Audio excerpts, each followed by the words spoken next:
Hello, this is Billykins. Welcome once again to another edition of Spare Time.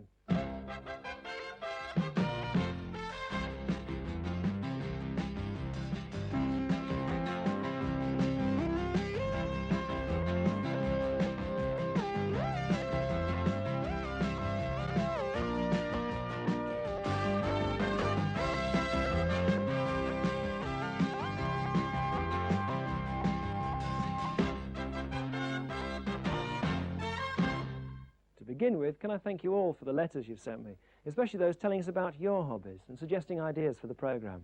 We should try to answer all of them. In the meantime, tonight's a right royal occasion. We have in the studio the Jubilee Jazz Band from Bromsgrove. And I've been following in the footsteps of Prince Charles and learning to board sail, well, after a fashion. We also have a group who have what could be called a small-time hobby. They're the Heart of England Doll and Toy Club. And over in Nottingham, I've been to see a UFO investigation society who spend their spare time scanning the skies, talking to witnesses and looking for explanations. But first, sounds from spare time musicians, the Jubilee Jazz Band.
Strains of the Dada strain from the Jubilee Jazz Band.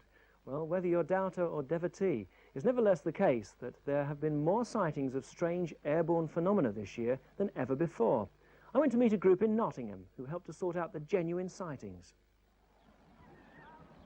This is Colwick Hill on the east side of Nottingham. It was over this area earlier this year that several people sighted unusual objects, sightings which came to the attention of the Nottingham UFO Investigation Society. Their main concern is to check all the facts of a sighting to find an explanation. The first task is to take the witnesses, Mrs. Joan Marvin and her son Bruce, to the general area and to go over their stories with a fine-tooth comb. First of all, can you describe exactly what happened from just before you saw the object until it disappeared? I was sitting in the chair at the time. And my This brother... was in your house? Yeah. And sitting in the chair, my brother called me over because he looked out the window and he seen it. And he shouted me across, shouted, "Bruce, come here." So I came across and all we seen was the UFO just above Colwick Woods. And it was... Why do you say UFO? It looked just like one because it was an oval shape and there was just two lines underneath. and all you could see was holes, sort of You saw some round, holes? yeah. Yeah. You couldn't see, you know, like from What do you mean by holes? Well, what you could see was round things all along the bottom. Round things? Yeah, just round things Were all these along. dark or coloured or...? They were darkish. They were darkish, yes. Any other colour involved? Yeah. No. No. I want you to draw it after, incidentally, when we film. Which was the general direction you saw the thing in? From Yeah. that tree, just the tree over there, from the middle of there, just up there. Yeah, and which direction is it moving? Towards Tollerton Towards Airport. Tollerton. Now, you Yeah. say towards Tollerton, which is rather Yeah. interesting, because being an airport, obviously, Yeah. this raises the question, could it have been a plane? Was any noise from it? No, no noise at all. Now, you saw something on a different night, didn't you? Well, it was a Friday night again, and it was around the same time as Bruce saw it. Yeah. And actually, when I saw it, I was very frightened. Oh. Yeah. Well, it was so, Bruce said he thought that it wasn't bright, but I found it terribly bright. It was just like a very, very more so than a star, much brighter than a star. It was just like one big thing in the sky. And it was sort of there 1 minute and gone. Which direction did this move in? The same as your... The same direction, So yes. it went over that Over way. that Again way. in the Tollerton direction. Again in the Tollerton Oh. direction, yes. This was definitely no aircraft. There was no sound of an aircraft. Ah, yes, but do you think the sound could be carried away from you? No, No. no, no. Not if there's an aircraft in this area. Going to Now, Tollerton, we usually hear if you it. held a coin out at arm's length, 10 pence, tuppence, 50 pence piece, held it at arm's length, what denomination coin would cover that object you saw? A 50 pence might cover it. 50 pence. That Yes. would be quite... What roughly was the elevation, you know? Say you're standing there. Yes. Now, if you can look up, can you estimate the I would say elevation? 60 degrees. 60 degrees, Yes. yes. And you say it was going... And so, with patient probing, often going over the story several times to see if it hangs together, the witnesses are examined. Robert Morrell, chairman of the Society, explains what happens next. Well, this is really the start of a pretty long process of investigation. It follows, of course, that different investigations take different times. You can't say any particular sighting is going to take X number of days or X number of weeks. It depends on the amount of information we have, if we can find any more witnesses, various drawings and that made. We might go back to the witnesses on another day or make 2 or 3 visits back to the witnesses to clear up points that come out in discussion. The sighting is discussed in detail, of course, between the members of the group or the investigation team. Simultaneously, other members will be getting weather reports from the local meteorological station. We'll be checking on the airfields to see what planes were in the vicinity at the time, and depending on the nature of the sighting, other checks will be done. For example, if it was found that this thing was appeared to be going down, if somebody living over there say, oh yes, we saw it, we were up on the top of the hill and it descended, and he can give a particular reference point to where it descended, then we will visit that place and we'll go over the site with a Geiger counter. We'll take soil samples. These will be tested at a university or college or by some specialist. All these reports and all this data will be assembled. More and more of it will be brought in. The only potential flying object in the neighbourhood was this hot air balloon, but it never got off the ground. Well, he sees aircraft lights fairly frequently. Yeah. But he looked out of his room this one night, he saw this light, he was puzzled by it, took his camera outside, took 2 shots of the light, and then immediately became frightened, ran indoors, and he hid himself away. While the interviews are going on, other members of the Society wait, equipped to photograph or record anything that makes a wrong move. Ufology, as the experts call it, attracts all kinds of folk. But how did Robert Morrell get into this activity? Well, I first got interested in UFOs quite simply because I was asked to review a book for a little paper, a little monthly paper. And I must admit at the time I was very cynical about UFOs. It was, if anything, I tended to look on them as a thing to amuse me. Anyway, I read the book. It turned out to be written by a man named Alan Hynek, who I found out was an American professor of astronomy and an advisor to the American Air Force on UFOs. And the information in this book, the facts and figures he gave, clearly indicated that the subject was much deeper, far more complex than I had really imagined it to be. And this sparked off an interest which developed in the period, that would be about, what, 6 or 7 years ago. And since then, my interest has gradually developed until I now am actively engaged in investigating UFO sightings and also trying to find out the information on them which brings the answers. But are you still a cynic? Oh, no, no, I'm not a cynic as such, but I don't believe in some of the wilder notions about UFOs. Let us say, to me, UFOs are unidentified flying objects. I would tend to think my reaction to them is that they can all be explained in natural terms. I don't think they're craft full of little green men from Mars, Jupiter, or where have you. But, well, there was one case in Derbyshire, for example. Derbyshire police contacted us.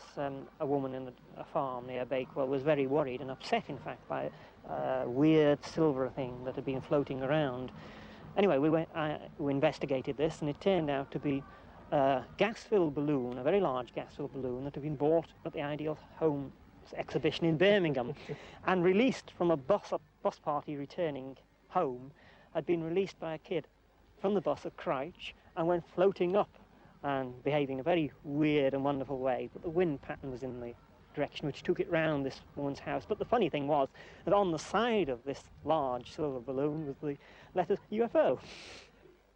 Now don't go pressing your noses to the windows just yet, because we're coming back to Earth for another kind of fantasy. I imagine if you're up this late that you put your toys and dolls away, well, some years ago. But here in the studio, the Heart of England Doll and Toy Club did no such thing. And this splendid house was made by Iris Miller. Iris, you made this all yourself? Yes, but with the help of my husband. He was totally blind and lost his hands in the war. And when he retired from work, we decided he had to have something to do. So he said, well, do a bit of woodwork, I'll show you how to do it. And from there we progressed. And so he talks to you and you carry out his instructions? He plans it all and tells me where to start and what wood to buy and everything. It's fantastic. I mean, I could never, ever do anything. Yeah. I can't imagine a child ever having to be able to play with this. Oh, yes, they can. My grandson loves it. Far too good for a child. Well, that's what toys are for. The detail. Look at the garden. I mean, the sort of patio-type garden in the front. Yes. With the grass down there. Makes these little... Oh, who makes those? Ida. Yes. And you've got the grass and the roller. And the thatch roof. How did you do that? That's knitted string. Knitted string? Yes. Ingenious. Yes. I've never seen that before. Let's move it around slowly. This is just wallpaper. Cut up into little squares. And then, of course, we get the back of the whole thing. Yes. And did you make the furniture yourself? Most of the furniture. The wood furniture we made. It seems to be very true reproduction. Well, we try. Because there is a bathroom and other things as well. Thank you very much. Let's move around. Yep. Because that is a beautiful house, made brand new. If you've got a house, you've got the furniture, we need the dolls to go in the house, don't we? So, Gwen, this is where you come in. Yes. But these aren't modern dolls, are they? By the looks of them. Majority of them, well, I should say the biggest majority of them are mid-Victorian. Various materials. You have the hand-sewn little doll, wooden, china, bisque. Oh dear. Yeah. All right, even there. And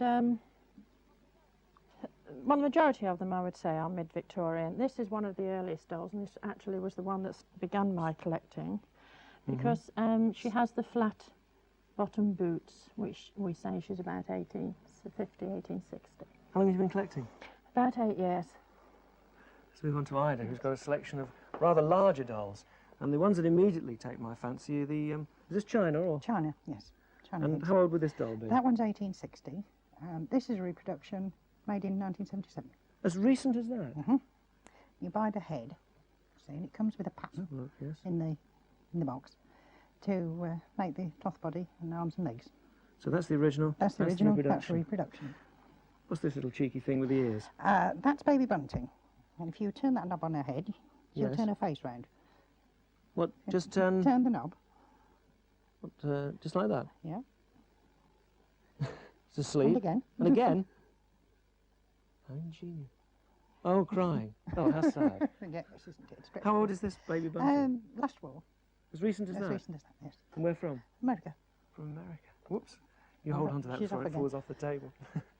Now, with me is Anne, and Anne, you look after the historical side, I understand. Yes, I'm no good at working with my hands, so I like to read. and So how do you find out tell about things. the age of a doll, then?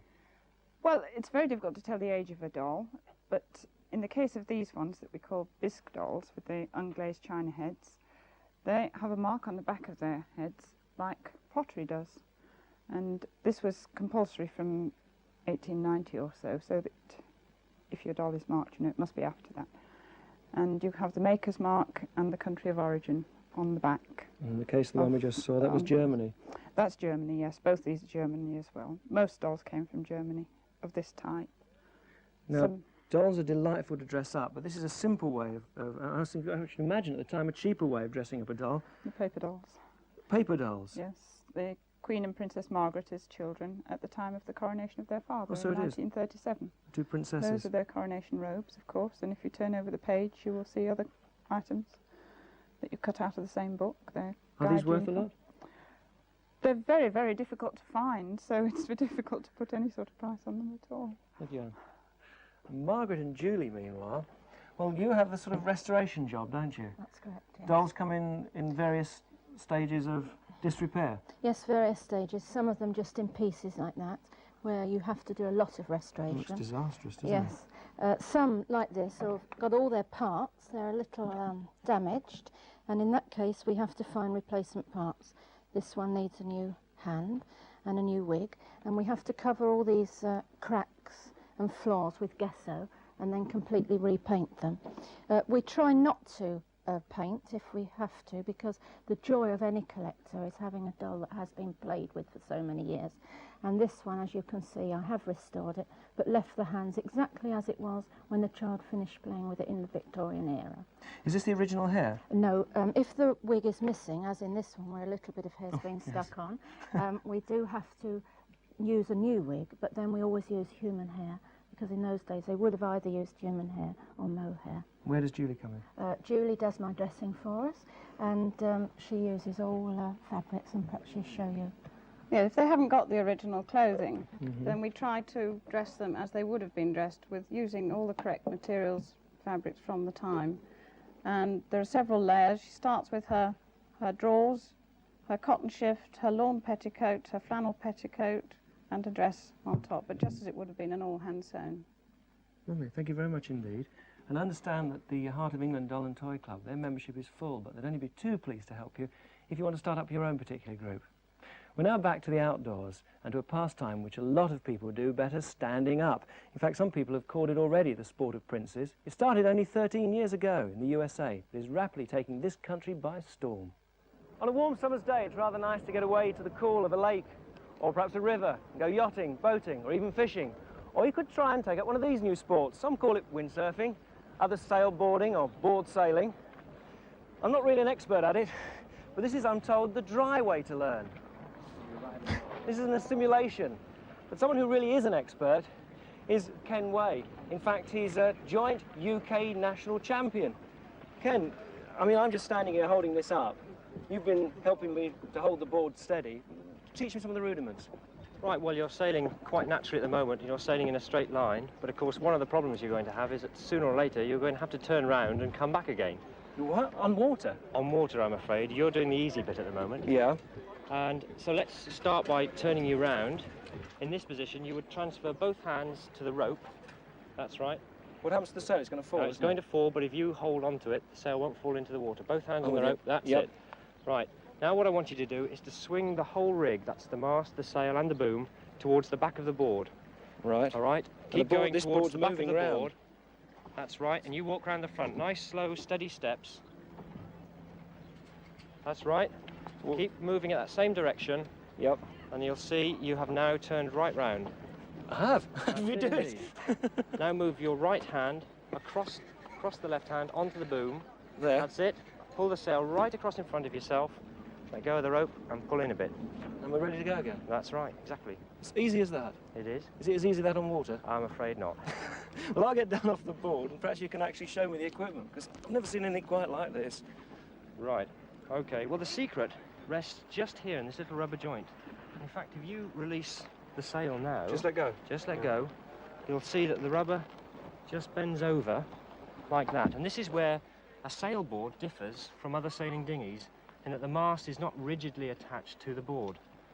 And there's no way you can get your foot or your hand trapped there if the mast does fall over, because in here is a wonderful little device. It comes out with a pop, so that it will free yourself as soon as there is any pressure applied to it. Most boards are made of glass fibre, like this one, and they have a grip surface here to make sure that the sailor is firmly attached. And here, this slot over here is where the dagger board goes, of course. And that gives it more stability, I see. That's right, yeah. of course, when you're sailing towards the wind. Most of them are very much like a large surfboard, just 12 foot long, like this one. They have a little fin at the back called a skeg, and some of them come with little fittings, towing eyes at various points, again, more safety features. Well, the nitty-gritty, of course, is how much does it cost? Well, this one here costs, with the 15% VAT, £365. But they can vary from as little as about 250 all the way up to the expensive European models, which are about 700. And what about local clubs? Are there any? Yes, very definitely there are. In fact, the Midlands region boasts two of the largest clubs in the UK at present. Nottingham Board Sailing Club has well over 100 members, and the same with the West Midlands Sailboarding Club, and that's at Sandwell Valley. They have over 100 members. And of course, we at present are at the home of the newly formed Rutland Windsurfing Club. It's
That's it, that's good.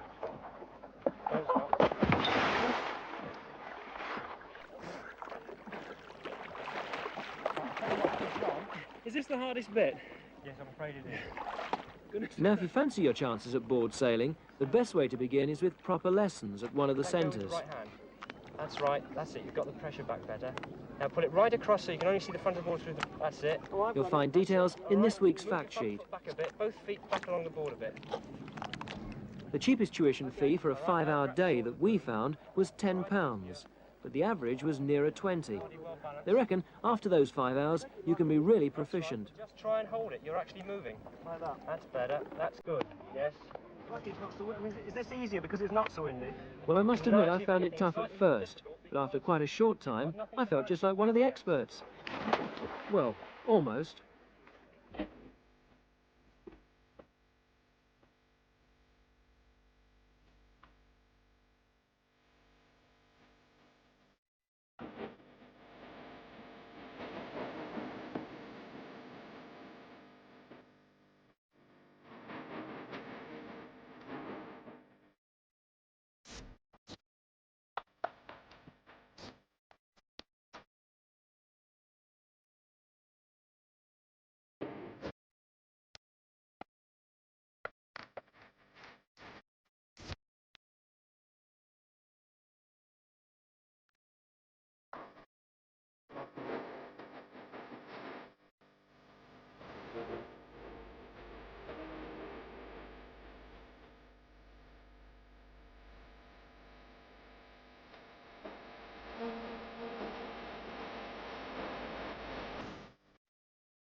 and I enjoyed every minute of it, including the getting wet. Now, the UK Board Sailing Association have serviced us with a really comprehensive list of clubs up and down the country, and it's all in this week's fact sheet. Now, Martin, introduce me to the splendid Jubilee Jazz Band. Yes, we've got Arthur Brown on trumpet, Dutch on saxes, Roger on bass, Steve on drums, and Stan on guitar. All spare-time musicians, so what do they do during the day? All various activities. Electrician, steel salesman, hairdresser, draftsman, personnel manager, maintenance supervisor. Right across the spectrum in a way then. Where do you usually get your practice? Oh, I shouldn't say practice, I mean, where do you normally play? We play at a pub in Bromsgrove every Monday night. And that's your one residency, is it? That's our main residency. We also play in Gloucester. Well, in a moment we're going to hear Christopher Columbus from you, which is mainstream rather than Dixieland, isn't it? That's correct, yes. Glad I got that right.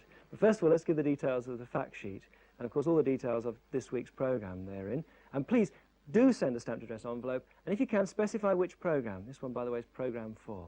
And the address is this one. John Holmes, Sparetime, BBC Midlands, Birmingham, B5 7QQ. And now to play us out of the programme, Christopher Columbus from the Jubilee Jazz Band. See you next week.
It says here, name a small village in Warwickshire where in 1881 the people were revolting.